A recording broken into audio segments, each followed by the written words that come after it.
principes du management.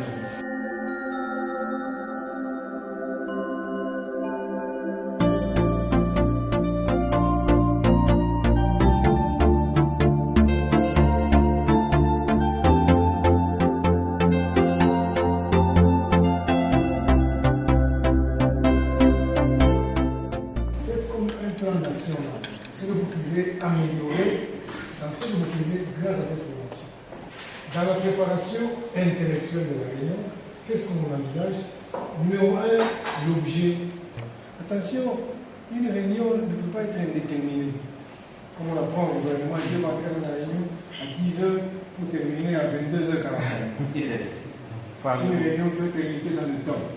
Sinon, les gens vont commencer à partir et rentrer. Vous devez toujours en réunion. Le réunion doit être limitée dans le temps. Parce que, selon les psychologues, au-delà de 2 heures de temps, l'attention des gens diminue. En principe, même si vous êtes informé, c'est toujours mieux de rappeler quelques temps avant la réunion. Vous avez un secrétaire là, puis encore appeler. Je vous rappelle, chef, la réunion, c'est-à-dire la préparation matérielle. C'est-à-dire où va se dérouler la réunion. Le nombre de chaises par rapport au nombre de participants. S'il y aura des projections à faire, projecteurs, l'écran, etc. Ça, c'est la préparation matérielle. Maintenant, quand la réunion commence, le chef commence, il doit aussi savoir dispatcher la parole, tel que ça a été prévu. S'il a dit que les gens vont commencer à intervenir, c'est lui qui gère même les interventions. C'est lui qui est modérateur à ce moment-là. C'est lui qui donne la parole et c'est lui qui retire. Même dans une information, il y a une nouvelle procédure qui est venue. Vous avez même amené les documents, vous avez même lu, vous avez même expliqué. Les gens ont toujours besoin de poser des questions d'éclaircissement sur les documents. C'est à vous d'expliquer. C'est pas toujours arrivé. Quand je me suis dit, dans une entreprise, là où il n'y a pas d'affiche, si je vois des affiches partout, c'est bien. Les affiches et les réunions sont les signes d'une entreprise qui vit. Quand il n'y a pas d'affiche, les affiches sur les papiers là qui datent de 2021. Je sais pas la kaki. Sachez que c'est une entreprise négociée, c'est chercher. Échanger avec. Le monde professionnel, on assiste à un débat permanent sur le management et le leadership. Sont-ils distincts, similaires, complémentaires?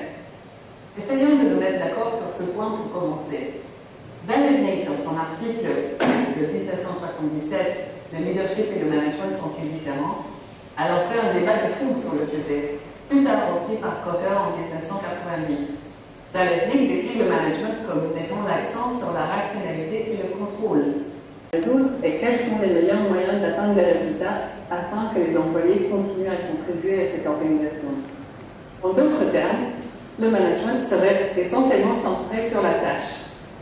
Ce serait un effort pratique pour diriger les affaires et faire remplir sa tâche à chacun. Un manager exige que les personnes travaillent ensemble de manière efficace à différents niveaux de statut et de responsabilité. D'un autre côté, Zalesnik définit le leadership comme un art.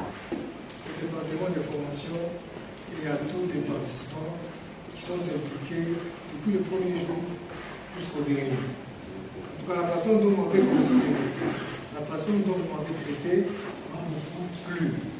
Si bien que je me suis donné totalement pour donner tout ce que je pouvais encore avoir. J'ai même oublié à la fin que j'étais vieux. Je me suis comporté totalement comme un jeune. Merci, je vous remercie.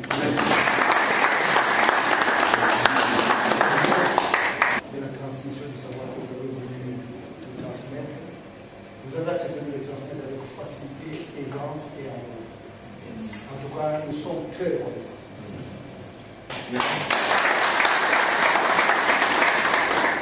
Nous tenons aussi à remercier d'abord le formateur et à travers vous, l'institution même qui vous a mandaté, qui est l'IFPP. Nous vous remercions vraiment pour cela et surtout pour votre disponibilité, votre ouverture. Nous en sommes très très reconnaissants. Aux collègues, nous disons aussi un grand merci et pourquoi pas léguer cette culture même à ceux qui viendront après pour que notre société prospère en lui dotant des cadres bien outillés en termes de la gestion de nos partenaires. Donc, cette matière que nous avons reçue, je nous demande de la mettre en pratique beaucoup plus pour qu'elle soit utile pour nous. Encore une fois, merci. Au nom de tout le département des ressources humaines que je représente ici, nous vous disons merci et encore une fois, merci beaucoup. Merci.